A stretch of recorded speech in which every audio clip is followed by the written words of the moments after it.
Time now for another edition of Things Bryan Kohberger Doesn't Like About Prison. It's a long list, so get comfy, and I, for one, am delighted by it. I cannot get enough of the petty gripes that this bloodthirsty killer has ever since his ass was handed to him, and especially since he narrowly avoided a firing squad. Kohberger has been at Idaho's toughest prison since July, as you know. And by August, he was already filing formal complaints about the food, like the quality of it, the quantity of it, and of course his fellow inmates who Kohberger says are mean to him. Wah. But now, almost 5 months into his lifelong sentence, he's had time to get used to the place, and yet the complaints keep coming.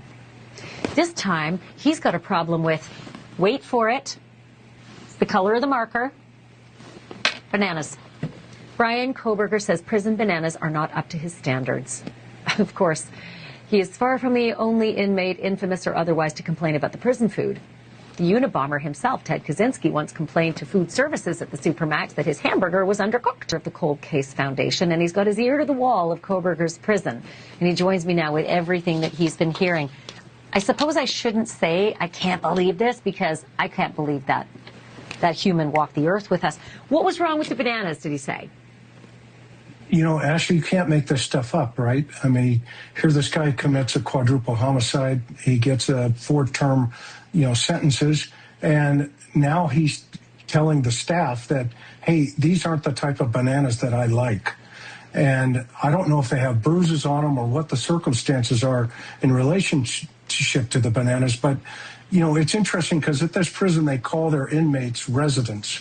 But I don't know if he really understands, that being a residence where he is at, you don't get to pick and choose what you eat and how you eat it.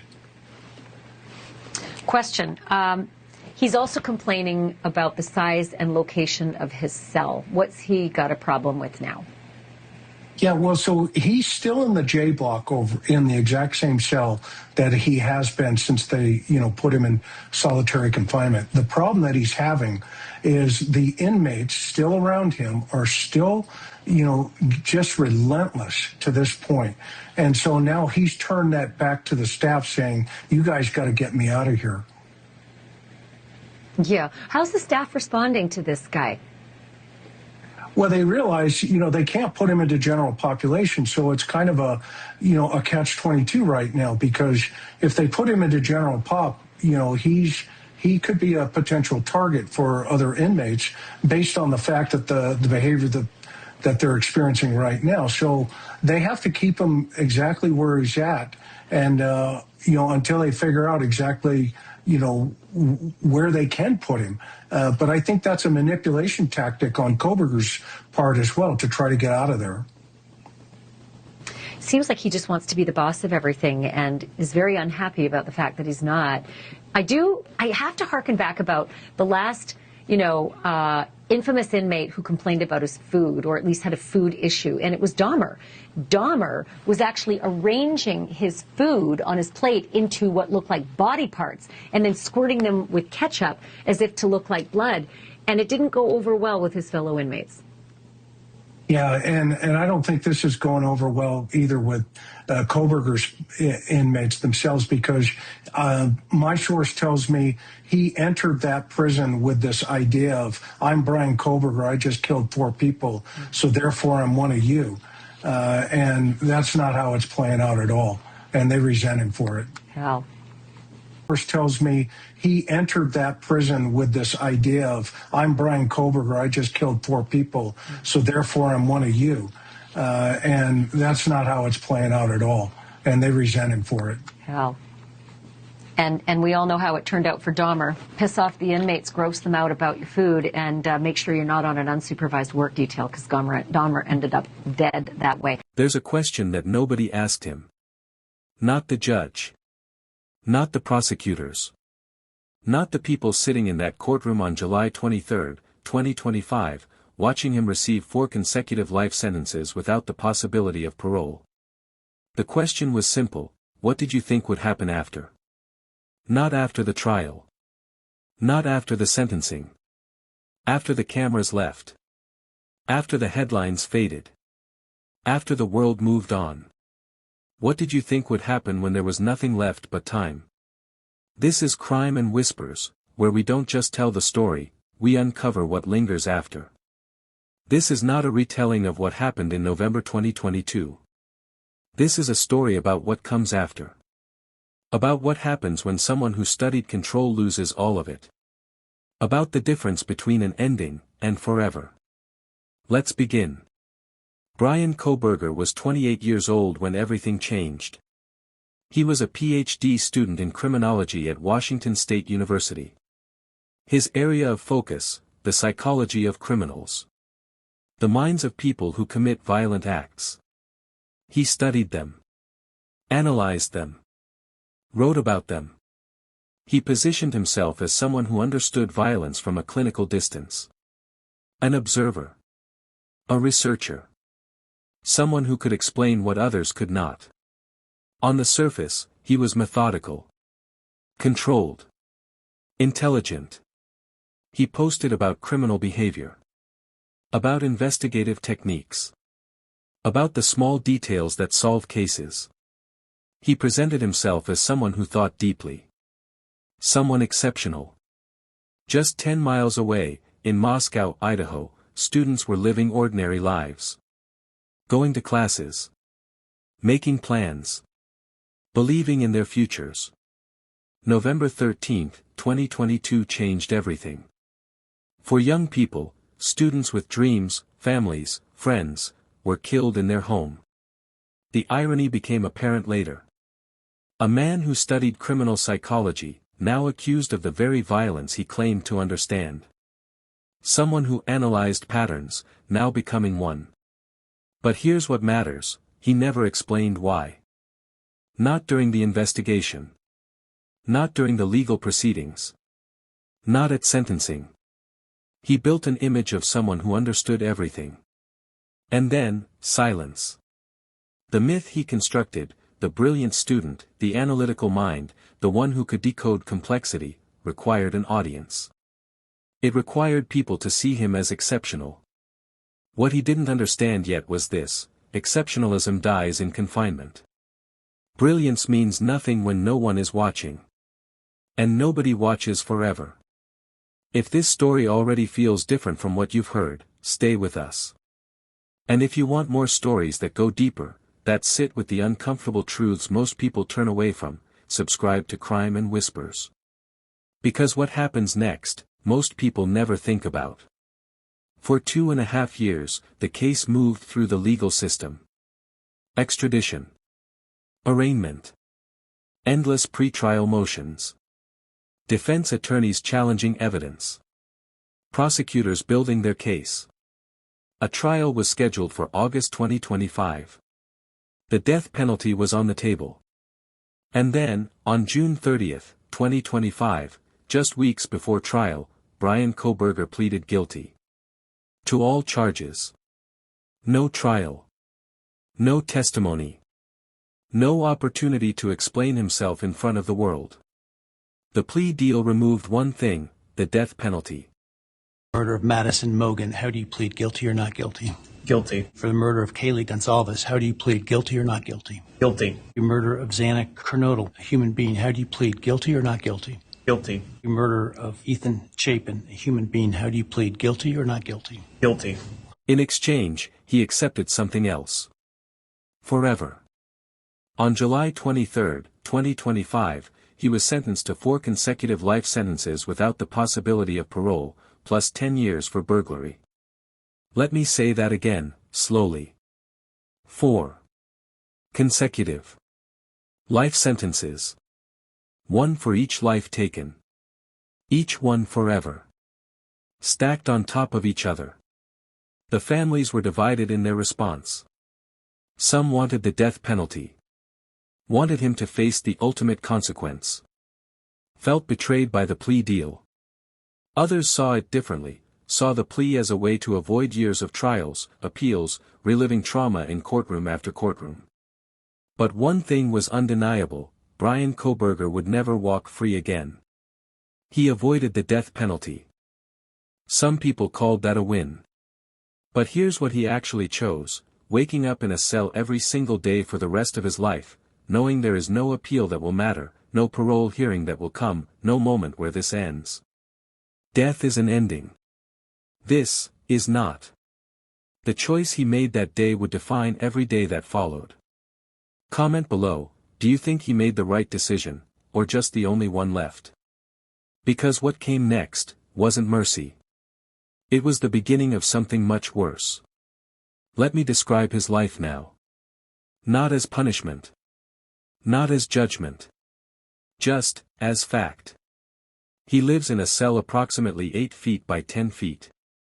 Concrete walls. Steel door. A small window, if he's fortunate, with reinforced glass. 23 hours a day, he is alone in that space. 1 hour, if behavior permits, he is allowed outside his cell. Not outside. Outside his cell. Into a rec yard. Alone. Or with 1 or 2 others under supervision.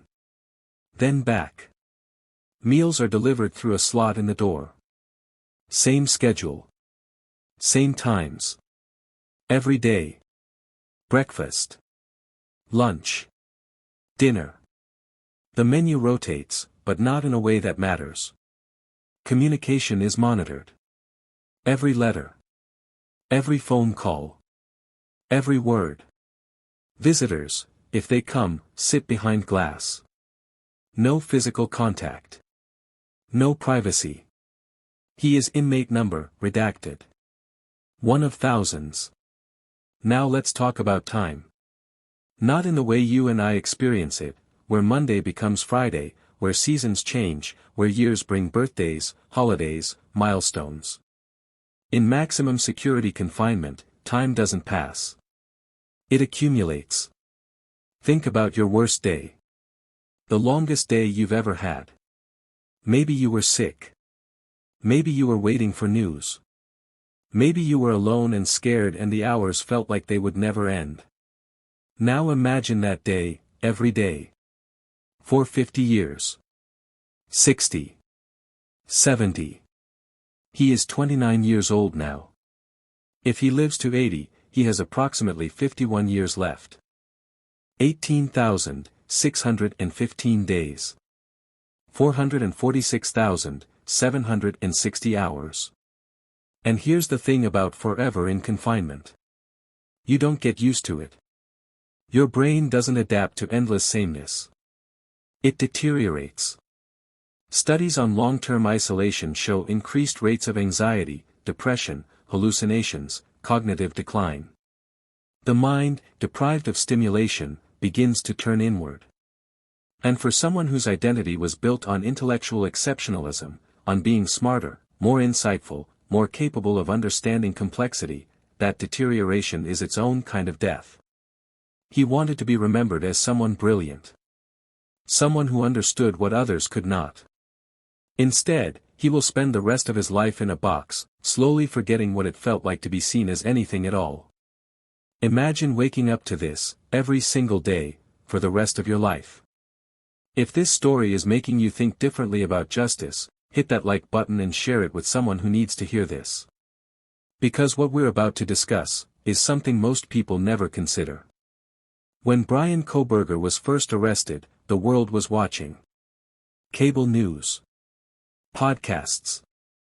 YouTube channels. Reddit threads. Everyone had a theory.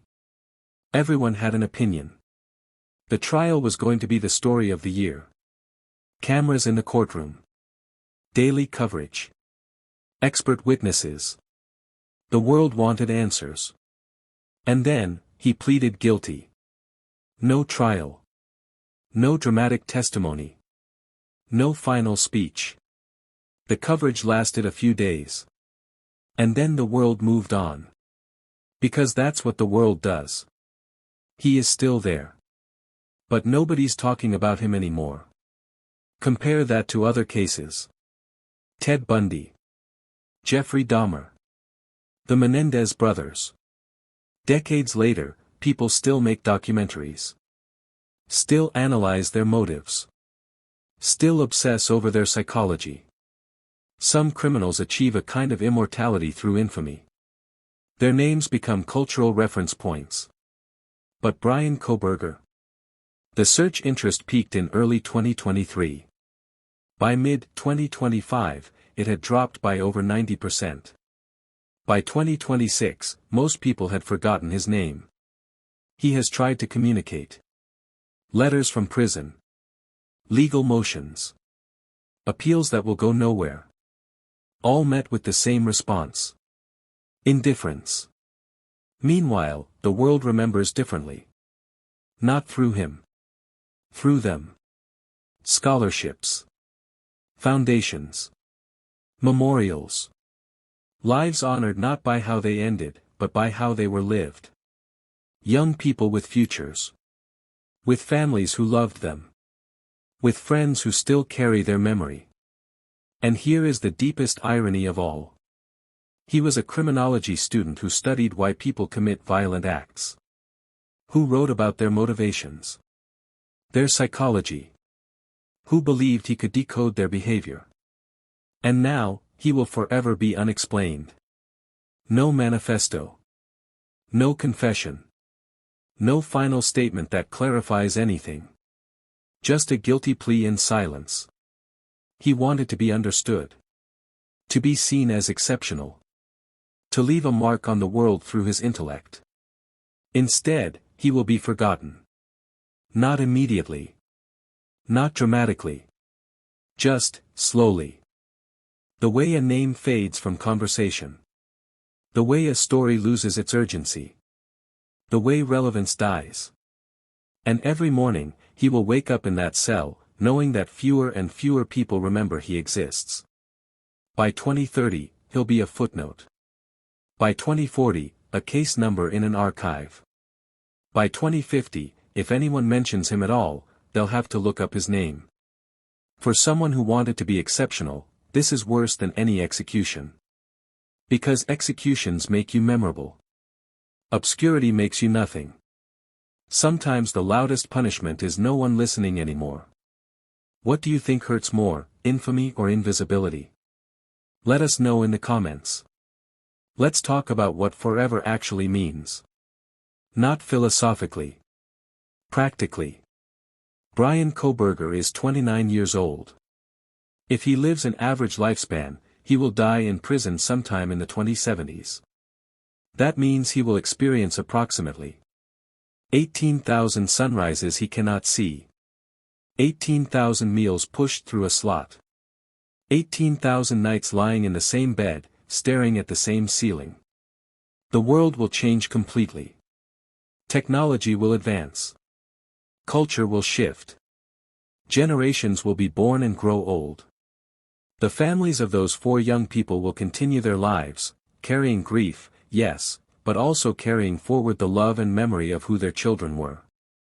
And his life will remain exactly the same. Someone who works at the prison there is was no videoing one of the here. monitors, one of the security No surveillance narrative. monitors, No moment and where took he the video earns on their phone and maybe understanding or sent it out release. to someone, whatever, ended up This on is social not media, that and kind now of it's story. pretty much everywhere. So The sentence is it's now to the final. point where the Idaho Department No of parole Corrections hearings. is responding to the No video. sentence In terms of the reductions. behavior that you see No Bryan possibility of Kohberger release. exhibiting in the video, For that consecutive doesn't really life surprise sentences me, again, means sort of exactly the what OCD it says. tendencies, things that I've heard about He him will from die other in inmates. custody. I want to read for you. And when he does, he will likely be buried in a prison cemetery.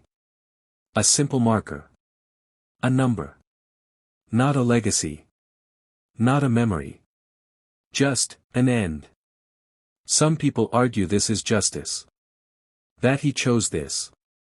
That he avoided the death penalty, so he got what he wanted. But did he? Death is 3 hours. Maybe 4. Last meal. Final words. Witnesses. Injection. And then, nothing. This is 50 years. 60 years. Every single day waking up and remembering. This is forever. There's a psychological concept called temporal punishment. It's the idea that the experience of time itself becomes the punishment. Not what happens during that time. Just time. Waiting for an ending that will only come through death. And here's the question nobody can answer. Does he feel regret? We don't know. He never said. Maybe he does.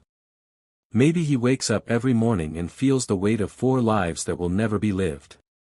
Young people who will never graduate, never marry, never grow old. Maybe he wishes he could undo it.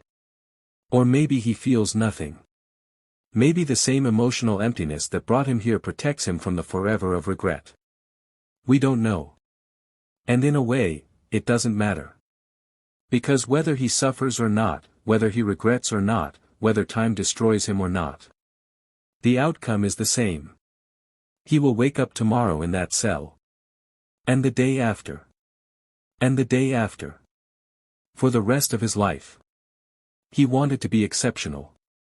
Instead, he became eternal, in the worst possible way. Not as a legend. Not as someone remembered. Just as a number. Just as forever. This is Crime and Whispers, where we sit with the uncomfortable truths that don't fade. If this story stayed with you, subscribe so you don't miss what we uncover next. And if you think someone needs to hear this, share it. Because some stories show us what justice really looks like. Not dramatic. Not cinematic. Just endless.